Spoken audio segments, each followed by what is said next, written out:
chenro mari mar Rameny County odiochieng' ma kawuono niero kaluwore koda gi dwaro mar jopiny kizungu ni public demand ochako duogo kode kendo migosi makamo nyingi mar official name moko nego bende wiya wile kod nikech nying mosetudre koda mathoth akia gi miyo chiko lan la jaduong' en Austin Omondi Makamo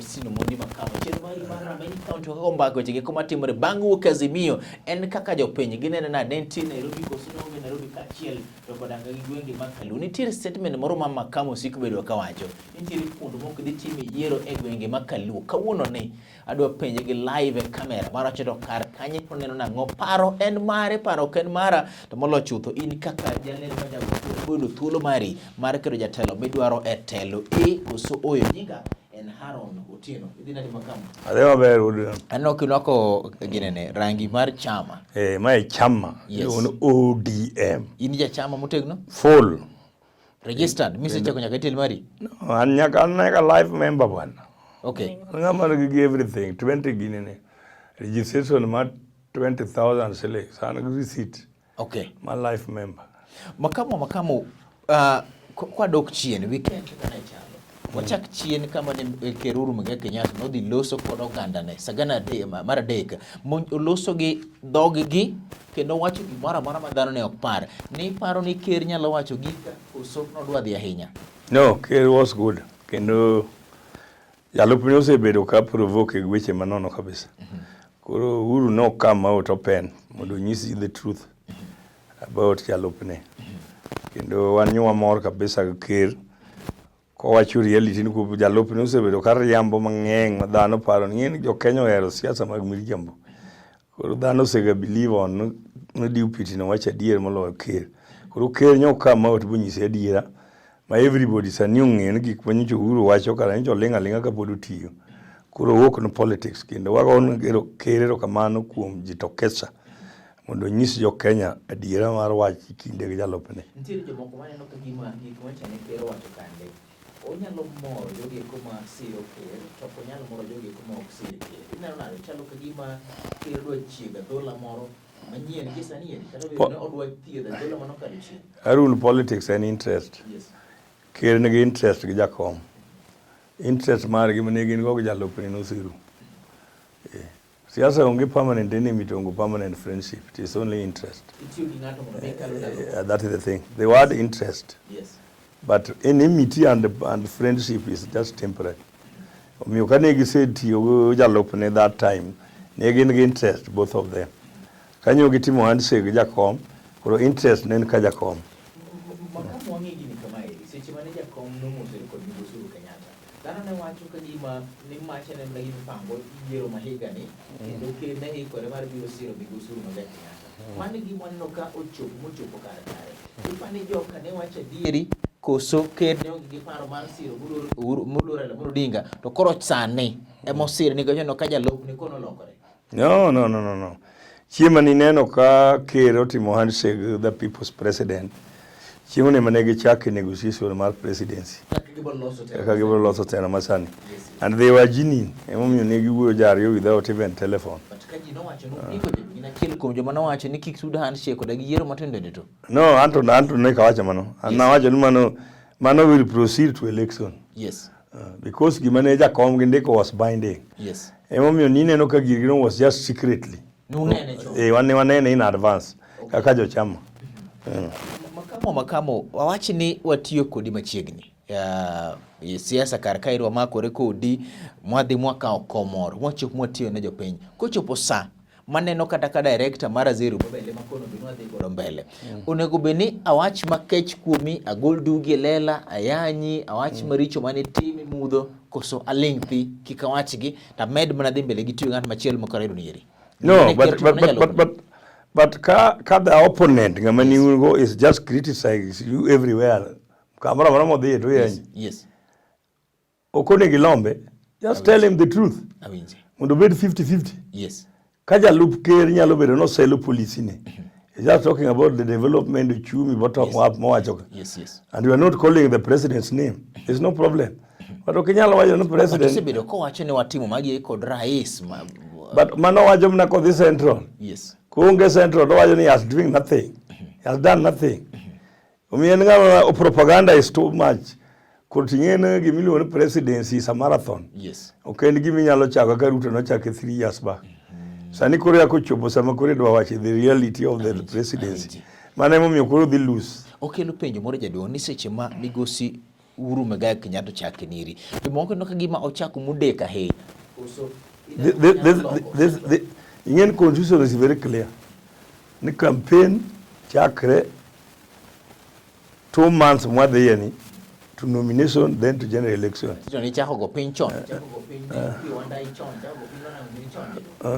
I'm not a president. Yes. I'm not a sitting anybody.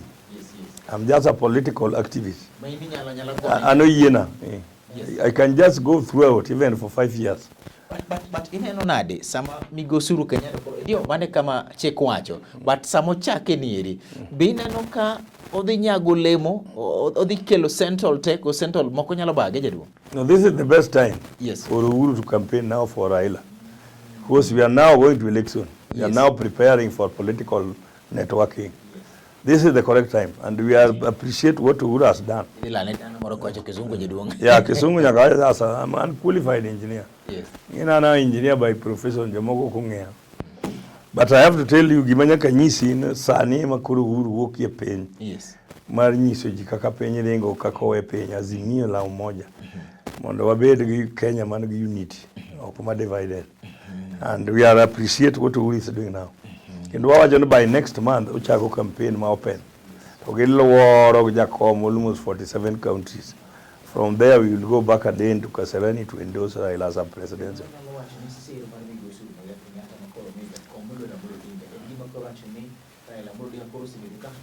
Yeah. Yeah.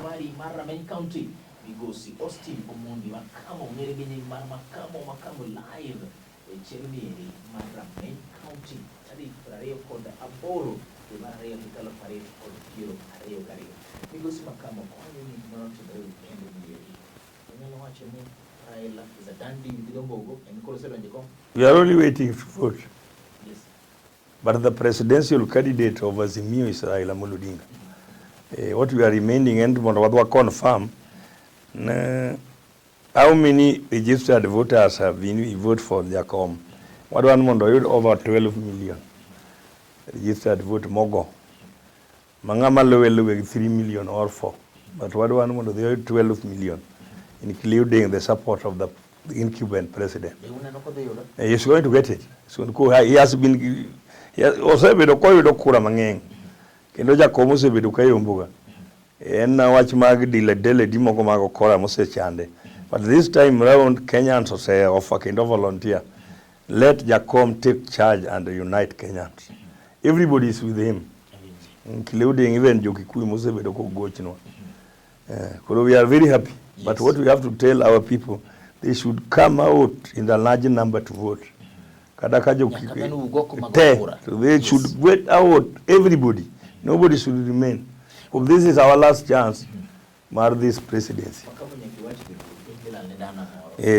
Sitima ilo se weche gi mag kaka japeny ting mar dhi gombo kupore koda gi ting mar goyo ombulu bintiere gimoro ma Kenya nyalo timo kata ng'at ma jahera mar Uhuru Odinga nyalo timo neno ni omedo ne kwan mar ombulu mag jakom yen kawuono ema kura rume. Yes. Anything miluongo registration kawuono lor koro wadwaro joma volunteer like wan kaka jochama dai muti mok nyal move nyaka wa transport to the polling station. Kendo dai mutie manyaka kuongocho. Mine mani diere mine mayach joma ngonde disable gin manyaka gikuongo kura. Joma still strong youth will vote later. To wadwaro mobilization not team sub counties te. Majowa nyaka volunteer kwa se gocho wan kaka activist kaka wan kaka ni chairman mar Azimio Western Kenya region. Nyaka make sure no organize gachi moko ma transport jowago to duoki ot. Makango chupo sa boro to all old. Jomol jomuti duto segocho. Utero giga pile lakini okuom giga. Unyalo kawo gin uteri lakini gikwame polling stations. No, this time round this time round nyaka wabwadwoki. Ang'o modhi timo pogore mane pok utimo nyaka nene? You know, this is our last chance to come head of state. We have to kwadwa no for state jowa. Yes. Wadwa ni jomo segocho nyaka dwoki. Mondo gidhi gibedi ot mondo girit matokeo. open matokeo mok dhi rit ka kirito ka nyaka saboro otieno. En kaka nyojo osewacho ni kosopo saa 5 otieno ilando go Nyalego. Very simple. Nyiso kana saa 6 kwadhi yudo kapok lando president. Udhi ng'e chon. Wadhi ng'e very early. Okay, akwayo nu hai maber seche ma wacho ni udhi ng'e chon kaka gik moko dhi bedo kudhi rita minga. Lakini ng'ato penjo jaduong', ineno kaka ing'iyo mood mar gwenge makaluo. En mood mar ne jakom osebetie kom, gimonego bedo watimo malich koro bedo maonge. No. Mane chuny monego bedi koso. No. One very happy the head of state president mantie. Yes. Ose endorse Nyalego kaka the next president, the 5th president of the Republic of Kenya.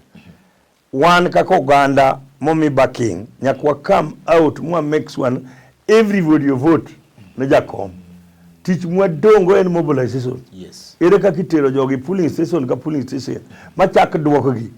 Maka chopo saa 8 to wan kaka leaders koro wa relax. You are now waiting for the results. Emomi podi yakwa dongo teach mar tero ji kura is very important. Yes. Than anything. Whether na relax ching makuri lendo sa bichutieno. Yeah. Piny luo ni kar kanye in terms of kura mogo bino sipuonjore mwase mak wach matelo bar mulura modinga dir mwating'e mwana mwanyalo kedo ne ng'ato. Mar ariyo bende Uganda ineno ka be wasero mbolo ne jomoko uini kaka migosi makamo isedhi kar mana Western Kairi Rift Valley Kairi mondo misero mbolo kachiel kod statement misebedo kiwacho gande mondo moko dhi timi yiero e gwenge makaluo. Ang'o miwacho gini baro piny koso par piny kachiel kod gi voter apathy mano bang' joma chopende bang' tel mari machielo mari mar Rameny County Lolwe TV gini en marwa migosi Austin Omondi Makamo aka Makamo.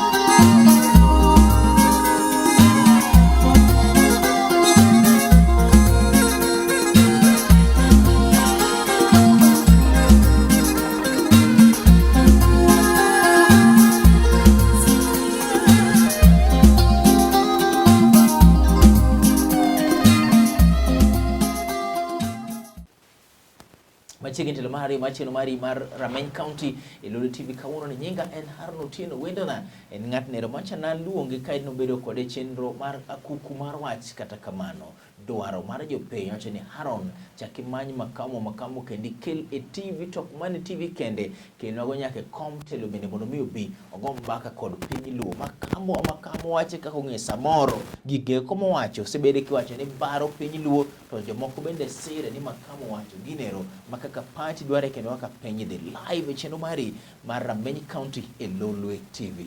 Makamo bende Uganda nagi eno semako loch mar Muluru Dinga gisema hotel magni gini marwa nyaka wakedne mateko so pod mana siasa mapile chande jadu. No, this is the time everybody joma Uganda luo ng'eyo ne loch biro kendo ji duto are prepared for that leadership. Koro wane manyaka wamed encourage gini loch ber kan dalau kendo loch nyalo miyo wayud gik mang'eny gik moko machalo health, nderni, education, everything nyalo na biro kwa yudo power. And walamo Nyasaye ni Nyalego ngo waneno ka Kenyans osewuok piny mondo jakom dhi orit piny mondo Kenya bed united. Omiyo jo are very happy kendo gin proud but nyaka wamed encourage gi mondo ginind. Ng'ata kik nind go kura. To kendo kura no bende kigoye ma jakom odonjo to odhi implement 6,000 ne jomukti. Koro kuchi migoyo no ema bro miyo yud that amount. If you don't vote, you'll never get it. Tiri gimoro misega bede ko jeduo ma jomoko neno ka gima ibaro piny luo. Ang'o ibaro piny? Kiwacho ndire kuno moko bede time yiero. Those are my proposals onge baro piny luo. Mago proposals. But ni ng'ama ji winjo mang'eny jeduo. Joma luwe ng'eny. But nyaka giwinjan ko jakombo ok nyal dhi bedo president ka onge joma tini. Nyaka bed the loyalist. Yes. ODM members or ODM aspirants. Kuro nego beri kan ng'iyo jok ma loyal ne party mar ODM koso jok matiyo ne japiny nikech joma wacho ni piny luo kaeri ng'a pingo mulo Odinga onge. No, you must be loyal. You know problem manyomiyo kada the current president obedo problem and the loyalist people know they can deputy mare. No, they are democracy, open democracy to deputy mare. Yes. Ma deputy mare odhi okawo nyaka MCS nyaka Kiambu. Gin mane order. Koro yudo ka president nyoling kore relax ne head of state to onge followers. We cannot do that. In good mondo jakomo they implement 6,000 shilling alafauchiel mowacho ni. Nyaka obed followers in both assembly and senate. Koro Kisumu chal nade? Kisumu is good, onge problem. En wadhi romo wan kaka wadhi romo gi nyongwa bende wan gi ginene wan gi our aspirant Ken Obura. Ja team mar Ken Obura. And I have to be in Ken Obura's team unless we umbua then I'll know what to do. But nchaneno kigolo ka iri video moro mani pingo godo jomoko mani wacho godo paro mopogore. I was only giving you the interest of those people. Yes. Onge ngama na pingo gina jomohero propaganda. Yes. Now ajaja gimomiyo these people nyaka konywa lweny. Yes. Mal golo nyongo I governor. Koro somebody like Lolwe explain gimomiyo nyaka ye obed bitter. Uta en bitter nango, where bitter nango. Why are they bitter? To wan go bura rango mo wan bitter nango. Wan bitter go no mawa. But ang'o momiyo in e team achiel kodgi to in e team achiel ni kendo chalo jok mabende gogi kendo. No onge ngama goyo. Kawajo no kidwa bwana cha bana goyi. Okay, seche mo man kodi team achiel. Ka ng'ato winjo kidogo wacho ni ng'ane to chalo kagima yuago gima kamae. Dong wana chalo kagima ipingo chung mar jogi. In politics interest. Yemo kwinj viral. Mago mna gik ma ji matero. Yes. Everybody must be with interest. Samu chung no dwa golo nyongo. Dong nyaka no gi interest. Yes. Dong ana gi interest an no riembo rango mado. Payment mara no gola. Is the difference. Un joma ne yudo msara kairi. But I was getting money. Niko nyaka na ti ana wanu anja chama. An activist. Alando chama. Telo mar ranguma. I was getting money. Nini kod msara? Yeah. And ka professor donjo to gigola. What do you expect na pamne? Nini lemwane mani chama. Liaison officer. Ango mani timo ni jo Kisumu. Liaison, I was just coordinating the people with the governor. Rangoma. I was coordinating everywhere.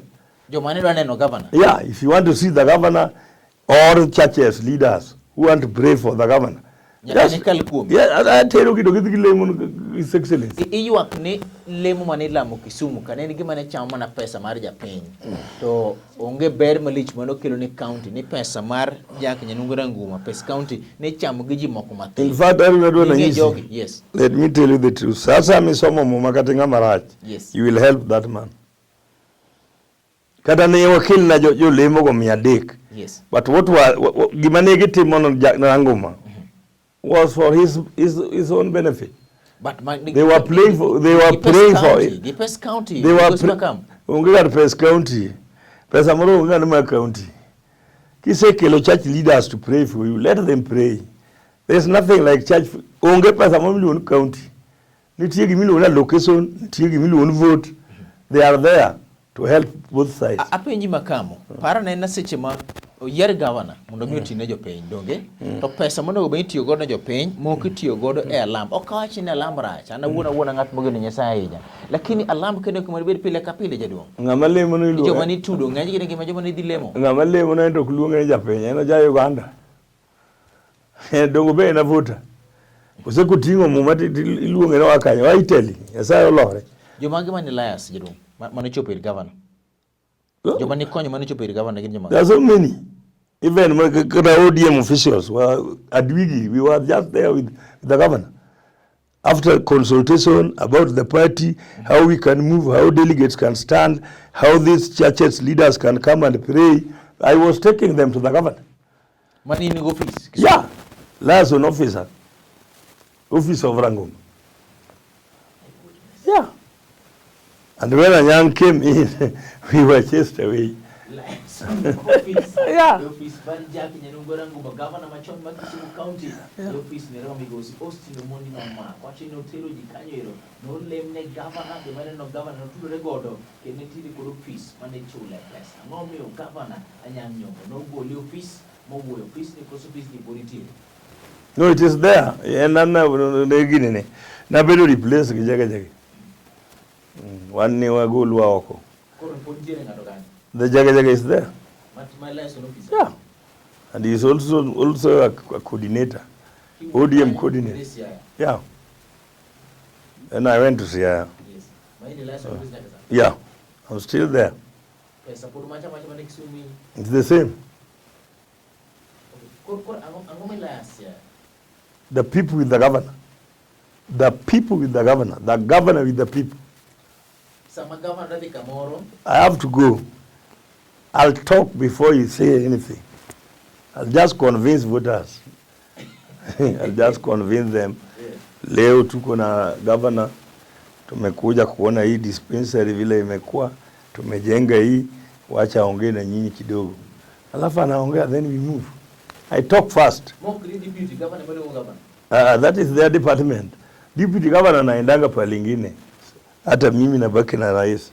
Na wakienda pale ingine mimi naongea, deputy anakuja ndiye anaita yeye. Yeah. I just go and talk about it. Or we go with the minister. Yeah, I was in Nini. To the funeral Kindube. And I talk now we're on his behalf. Kisumu County,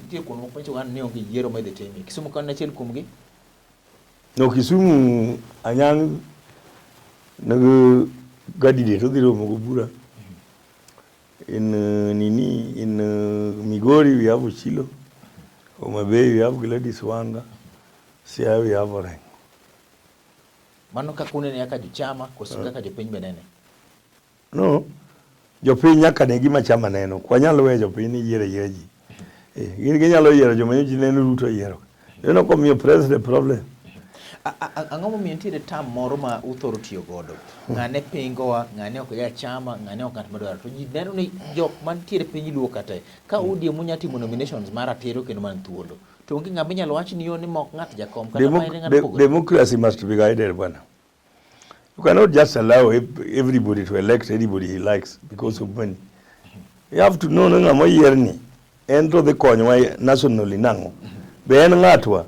But we for how long was it bedo kode chama? Yes. Why you just come in go election obiro? Koro kingyo wonde county mikao kumranyisi. Kingyo county kaka Migori county. Yeah. Kata mana Homa Bay county. Yeah. Iwacho mheshimiwa Gladys Wanga. Yeah. Tiri jomose budhe chama moloye. Mheshimiwa Yugi Magongo se budho moloye. Bado se budho moloye. But Yugi have been uru chunga wete. Koro budho rodhe kai. But jogo se budhe chama moloye. Kingyo joma loyal mose budhe chama. Okay, yalo budhe chama tichaki kethiri. Kingyo gwenge mag Migori county tiri jomose budhe chama ingo chila yako. John pesa geni. Chila yako yalo budho from where? En osebo kada poko budho ten loyal. Watch mari mo kingyo kamera ntir. Yeah. Arun gima dwaro ni mondo jowa mondo bed kung'eyo kura mwadhi kama koro wagiki ni en kama idhi goye kura baba kendo baba dhi bedo president. Jowa duto ng'ato kik ninde go kura. Kopo ni nindo go kura wa confirm ni pesa masling 6,000 you will never get.